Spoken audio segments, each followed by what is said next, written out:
my name is Dung and I'm living in Vietnam. So today I'm going to talk about what I'm going to do tonight. Right now it's about 3:50 p.m. in Vietnam. So it is still afternoon and I am planning to go cycling or play badminton with my friend later.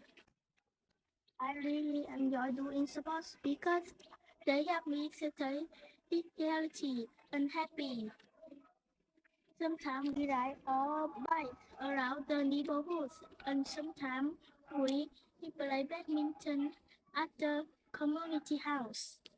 After that, I'm going to have dinner outside with my family. My younger sister and I usually like eating pho or pizza. Both of them are really delicious, and we always feel excited when we eat out together. Spending time with my family is one of my favorite things to do.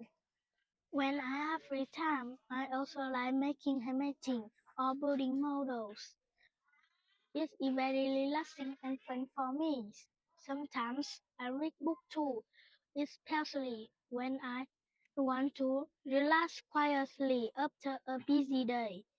So tonight is probably going to be fun, relaxing, and enjoyable. Thank you. Bye.